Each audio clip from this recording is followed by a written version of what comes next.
don't we go ahead and get started?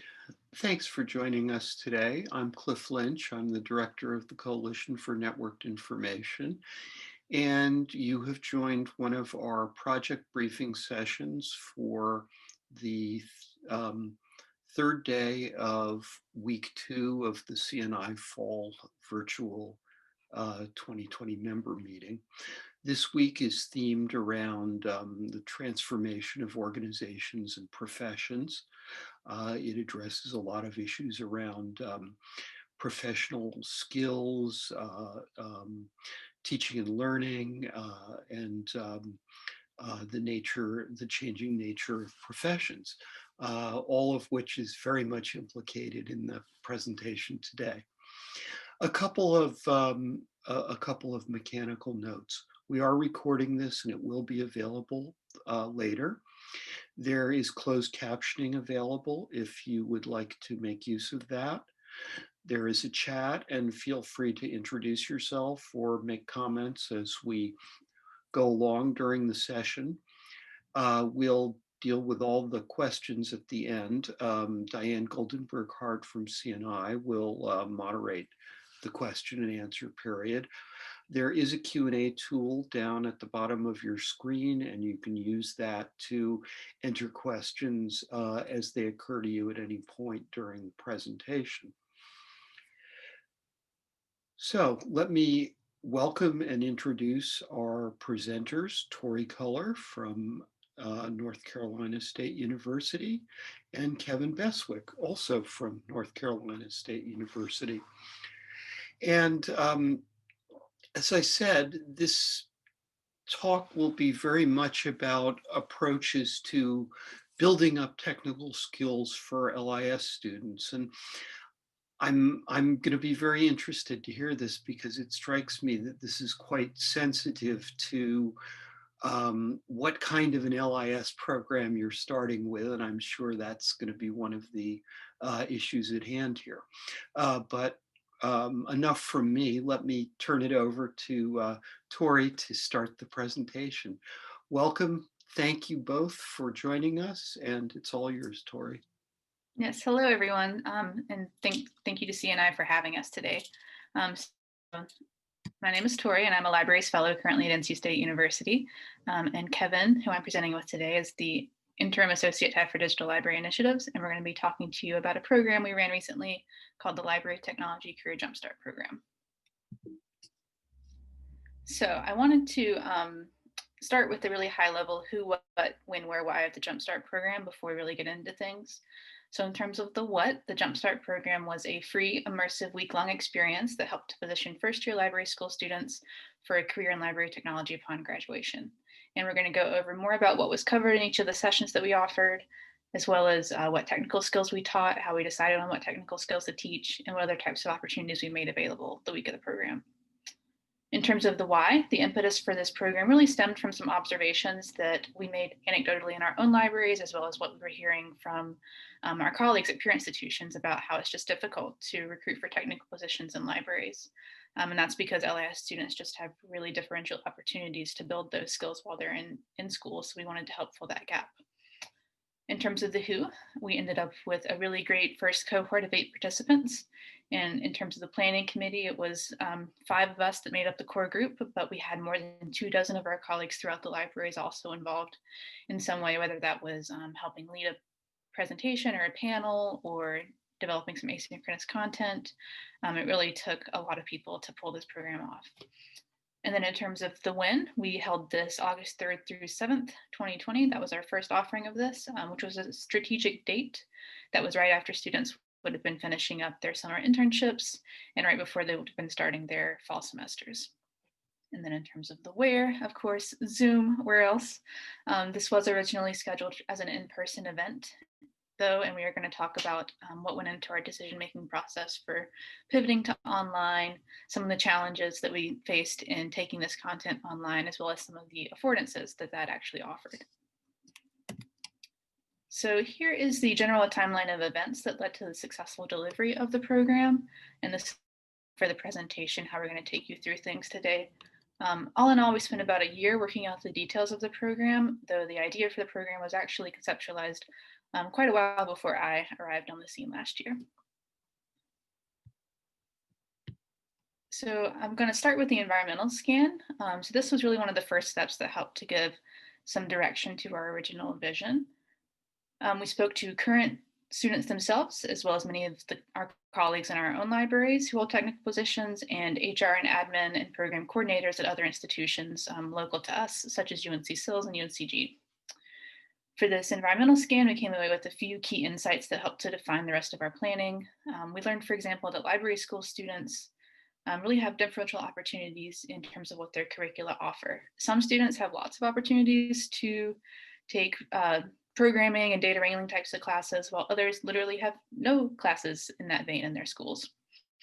And then in terms of those that work in technical roles in our libraries, we learned that they generally reported having built their technical skills outside of their formal library school curriculums through things like either internships or part-time jobs. And then something that we heard from both students and program directors at library schools is that yes, students do want more opportunities that are both baked into their graduate school experiences and also offered extracurricular to help build up their technical skill sets.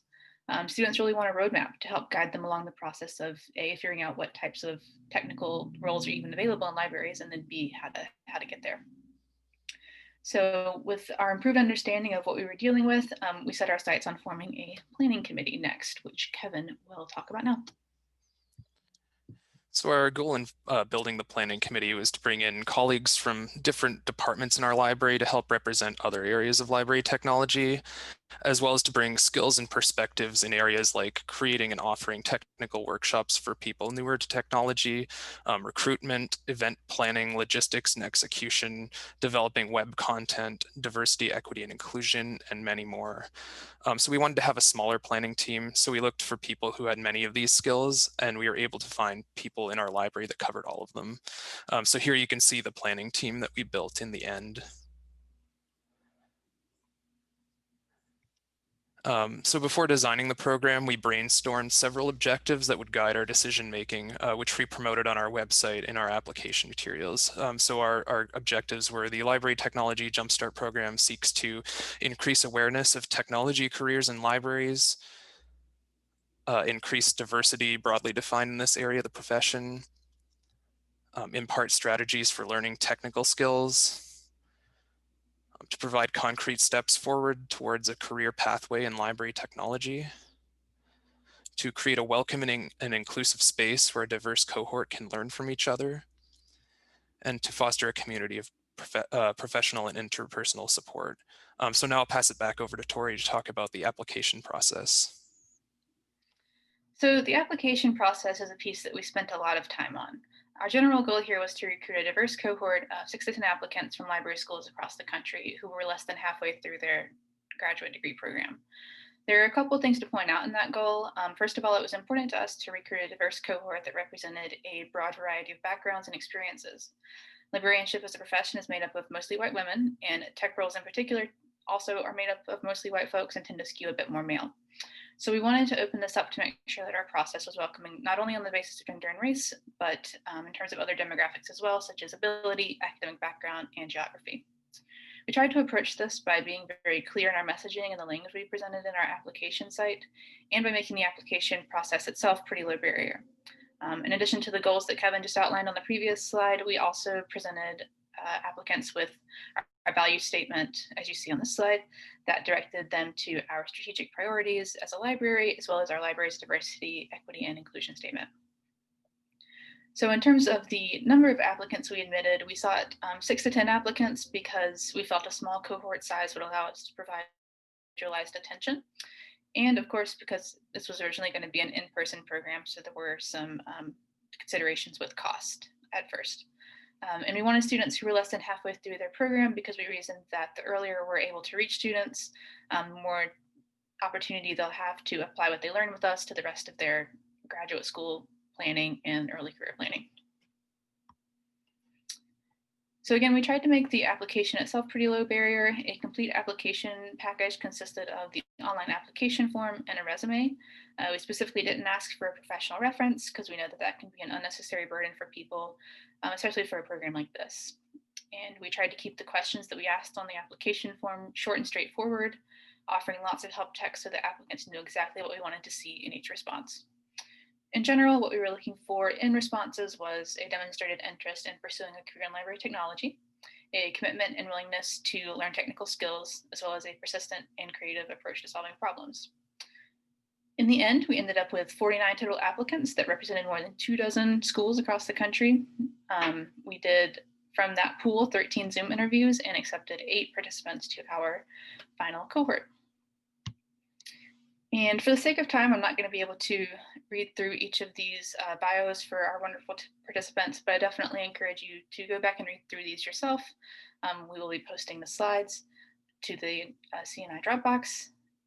But point is that we were indeed able to build a really awesome first cohort of students who brought with them a wide variety of backgrounds and experiences and career interests. Okay, so once we had our cohort formed, we had to dive into planning. And again, this was meant to be an in-person program at first, and we were going to do the whole deal. We were going to fly everybody out. We were going to put them up in a nice hotel downtown. We were going to cater all their meals. We were going to show them downtown Raleigh. And we were going to give them a tour of our Hunt Library and our main library, DHL. We were going to do networking events. We were going to have cohort bonding experiences and social activities. But then COVID happened, and we had to really think about, okay, what does this mean for our program and what are we going to do? We made the decision to pivot to online delivery pretty early on because we decided that, you know what, if we're going to do this online, we need to just go ahead and decide now in like April so that we can make a really good online experience for people. So that's what we did. And as you might imagine, there were definitely some anticipated challenges of going virtual that we had to deal with, such as having to navigate an entirely different set of logistics about how to facilitate technical workshops online.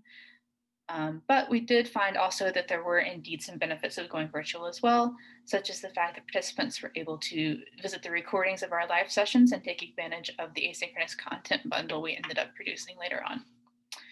So we did too find that going online was more inclusive of people who maybe need more breaks more frequently for whatever reason, people who benefit from having optional sessions, as well as people who couldn't spend a week from home, because even though we were going to pay for the program, it was all expenses paid, right?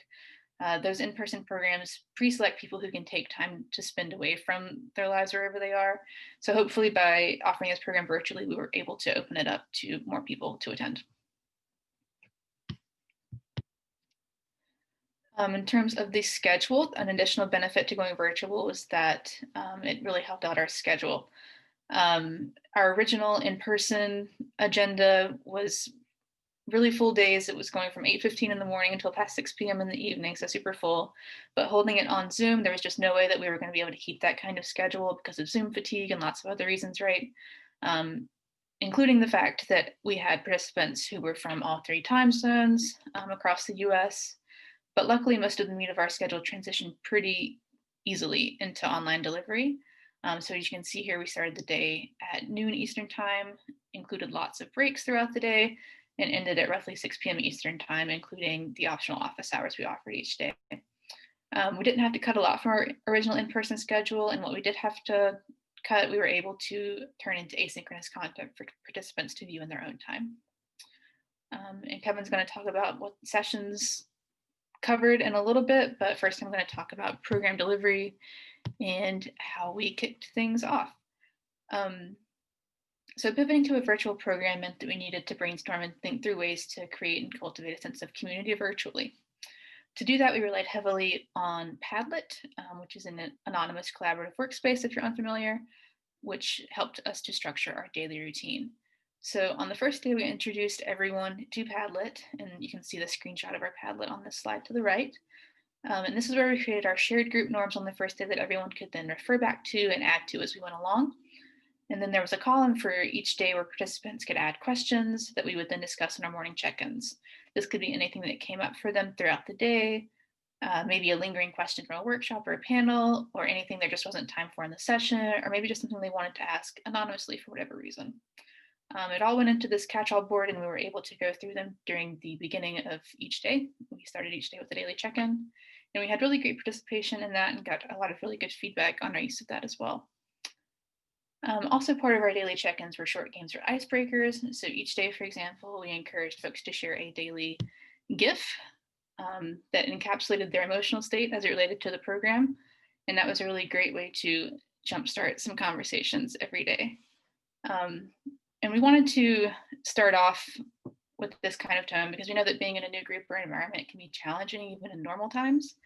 And in particular, with this program, the subject matter of learning new technologies, that can be really intimidating for people and really overwhelming. So we wanted to create an environment where people felt like they could have fun and be comfortable with each other and be vulnerable. So that was how we set the tone for everything that was to come, which Kevin is now going to talk about a little bit. So one of the major types of content we offered were technical workshops designed to introduce participants to a range of technologies and leave them with next steps for delving deeper into each one after the program was finished. So for workshops, we tried to select a variety of technology that were focused on skills that we would like to see in applicants to our entry-level positions, but also that are fairly broadly applicable across the different areas of library technology. So we wanted to look at mostly foundational skills, but also choose one that would be kind of a stretch day, like a view of an up and coming area in library technology. So you can see the workshops that we ended up selecting on this slide. So we started with an introduction to version control with Git and GitHub to get participants used to saving their work in a repository early on, and so they can continue to practice work on these skills throughout the rest of the workshops. We chose Python as the programming language to use throughout the rest of the workshops because participants were mostly early on in their journey of building their tech skills. We thought standardizing this was important. Workshop leaders also met as a group several times leading up to the program to ensure that the workshops had some cohesion and connection between them all. One of the main challenges that we ran into with the technical workshops was troubleshooting issues over Zoom. So once a participant ran into a problem that couldn't be resolved in maybe 20 or 30 seconds, we thought it'd be difficult to have someone helping them while the instructors continued with the workshop like we might be able to do in person. Before the program, we made the decision to use Zoom breakout rooms in this situation and include more workshop helpers than we might have had in person. So for our workshops with 8 participants, we had about 3 or 4 helpers in each one. This ended up working out fairly well, but started off with a few hiccups while both participants and helpers got used to the process. So I think providing more upfront guidance to participants about what the process would look like for getting help in this format might have been helpful in smoothing this out. So in addition to hands-on learning about hard technical skills, we thought it was important for people to hear from current library technology professionals about what it was like to work in the field, the range of work that we do as library technologists, as well as to hear stories about how people got to where they are today. So we designed the panels to touch on these topics and to include perspectives from a diverse set of staff, including early career all the way to administration, and touching on a range of departments and roles across the library. So our goals for these panels was to draw connections between the skills that we were introducing the participants to and the work that actually happens in the library, and to inspire participants by showing them that you don't need a computer science background to get into library tech, and that many people begin their library technology journeys in library school coming from a variety of different backgrounds.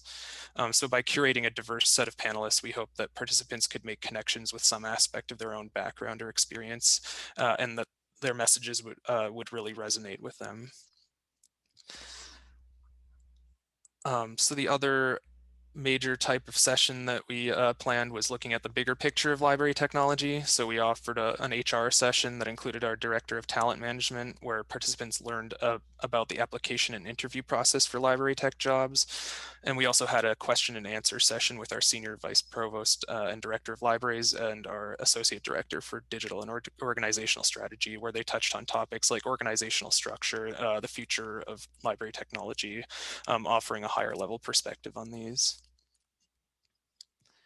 And the program, the Jumpstart program, also included a mentorship component. So each participant was paired up with a library technology professional. We made the connections based on what we had learned during the application and interview process, and tried to match someone with match people that had a common interest, background, or career trajectory. So we asked each mentor to schedule at least 2 meetings with their mentee, one during the program week and one post-program, with each pair being able to decide if they wanted to continue the relationship beyond that. So as part of the Jumpstart program, we really wanted participants to be able to begin to build a professional support network, and the mentorship component was one way we hope to achieve this. And as we mentioned before, when moving to the remote offering of the Jumpstart program, we had to make some decisions about what content to cut from the synchronous program. But rather than cut entirely, we organized a bundle of asynchronous content and offered participants this content in a variety of mediums. So in their info packets, participants had access to the content you can see on the slide, such as a video Q&A series on navigating the profession and building your portfolio and web presentation slide deck. So our hope is that participants can refer to this content later at a time when it's most directly relevant to their lives. So when they're considering applying for jobs or when they're just starting out in the profession. As Tori mentioned earlier, all this content wouldn't have been possible without the help of our colleagues around the libraries. Over 24 in total participated as presenters, panelists, workshop leaders, and asynchronous content producers. So now I'll pass it back to Tori to talk about how we did assessment on the efficacy of the program. So in terms of assessment, we sent out a program knowledge and attitude survey, a post-program knowledge and attitude survey, as well as a post-program general satisfaction survey. And we also plan to do a 6-month check-in video interview to see what people's longer-term thoughts and feelings about the program's impacts might be. Most notable for us in assessment so far is that from the 7 of 8 participants who participated in the general feedback survey, all 7 of them strongly agreed with this statement. I'm likely to recommend the Jumpstart program to other LIS and IS students. So we felt really great about that feedback.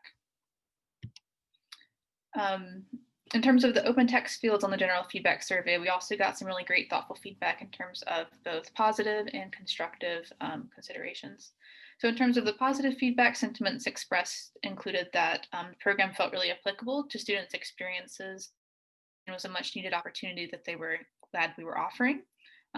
Participants do plan to stay in touch because they really appreciated hearing from our librarians, in that it really helped them to make connections between their own experiences and opportunities available and help to demystify library technology for them. They also had some exciting eureka moments in terms of coming to know and understand some programming concepts and making connections to it in their own career. And people really appreciated the structure of the program, considering that online, including, for example, all the asynchronous content that we generated that they were able to go back and view later.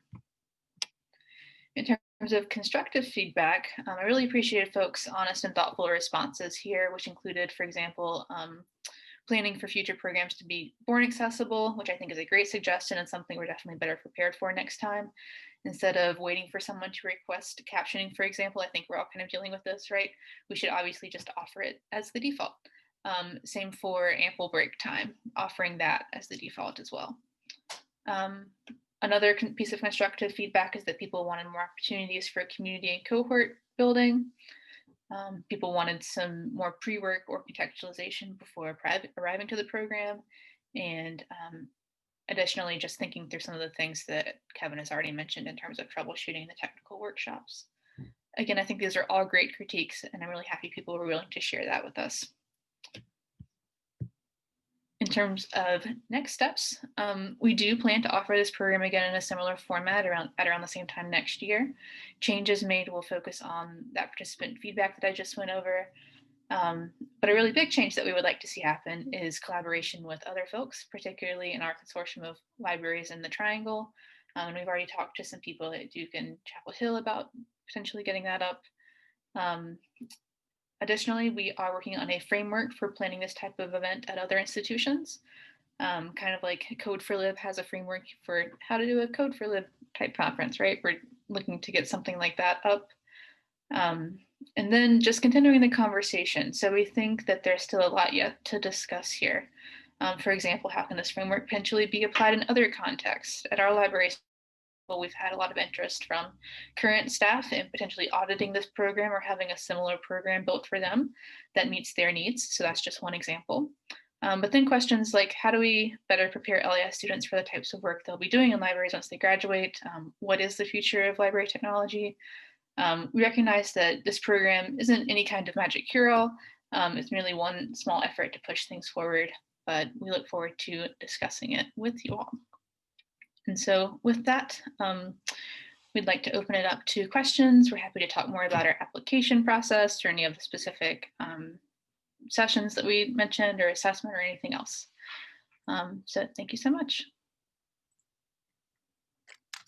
Thank you. Thanks, Corey, and thank you, Kevin, for that very interesting description and discussion of this wonderful program at NCSU. I was really interested to hear about certain particular points, and I've got some questions for you. But I see also that Rosalind Metz did ask a question which you addressed in this last slide. Just for the record, I'll read that aloud. What plans do you have to expand this program? Are you interested in partnering with other libraries to do this? And she's acknowledging, of course, that you just discussed that, but she would like to chat about this. And we'll have an opportunity to do that later in this session, Rosie, so stick around. And I would also just encourage other attendees, if you have questions or comments you want to share, please go ahead and type those into the Q&A box now. Excuse me. I was wondering if you could chat a little bit more about how you managed to encourage a diverse applicant pool. Did you use any particular strategies to diversify your applicant pool? And if so, what can you share with us about that? Yeah, so we definitely had a lot of conversations about that and how to do that effectively. Again, what we tried to do was be very clear in our messaging and the language we were posting on our application site, being very clear in what our values are as a library system and what our values are and our intentions are behind starting this program. So that was there. And then one of the application questions we asked was, can you please talk about your commitment to diversity, equity, and inclusion, right? And we included along with that in every question a lot of help text, again, so that people would know exactly what we want to see in those responses and why we're asking the things that we're asking. So with that one in particular, we included a link out to like, never written a diversity, equity, and inclusion statement before. Like, here's what that looks like, and here's why people ask those things, and here's again an example so that people weren't caught off guard by that. Mm-hmm. Okay. Thank you for that. Interesting. I think a lot of people struggle with how to message out these kinds of opportunities and reach a broad range of individuals who may be interested in them. Mm-hmm. My other question also has to do with, and I think you touched on this a little bit, but if there are folks like Rosie who might be interested in hosting a similar program at their own libraries, do you have any recommendations? What could you share with them? What tips would you say right off the bat are your biggest takeaways?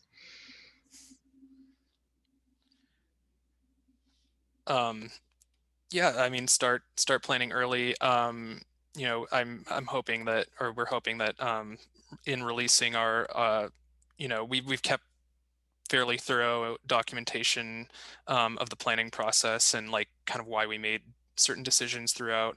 And we hope that by releasing that, it will help people to offer a similar event. Yeah, I mean, I think one of the biggest things that helped was having like a really engaged planning team from a variety of different areas of the library to kind of help bring different viewpoints into the conversation as we were planning. I think that was, I think that was one of the highlights of kind of putting together the program for me, is working with that group. It was really fun, and we were able to hear a lot of different like opinions and feedback and points of view. So. I think too, the environmental scan that we did early on was super helpful, a super helpful way to start out, because that let us talk to people in tech positions in our own libraries, as well as people from some of the local library schools. So that helped ground it in our local context, but also has, implications for what this looks like in the field as a whole. But that was really helpful because it kind of got the word out, like, hey, we're planning this program, amongst our current library colleagues and amongst the local library schools. So that really helped when it came time to deliver it, because we were able to involve all those colleagues and they knew what it was about and what our goals were. And the local library school students were ready to apply and knew about it already. So that was a really helpful process, that environmental scan. Yeah, and kind of like adding to what Tori said, like making connections with like the career services people at the library school, at a couple library schools at least, was really helpful in figuring out when was the best time to hold a program, like to ask people to take a week out of their lives to do this. And we had conversations about like different different formats for the event, and we did end up going with the week. So having that information was really important. And then also for like promotion to students and stuff and things like that, it was helpful to have those connections that we made during that environmental scan phase. Interesting. Those are some really useful tips. Thank you. I see that Rosie had to run off to another meeting, which reminds me that we're a little bit past time. She tells you to check your inbox because she's going to be emailing you. But because of that, and I'm reminded we're at time, I'm going to go ahead and close down the public portion of this meeting by turning off the recording and thanking Kevin and Tori again for coming to CNI and talking about this really interesting program. And thanking all of our attendees for making time for us today. We hope to see you at other CNI breakouts here shortly. If you want to stick around and have a chat with Kevin or Tori and raise your hand, I can unmute you. Please feel free to do that. And for now, I'll just go ahead and turn off the recording and wish everyone a great rest of your day. Bye, everyone. Thank you.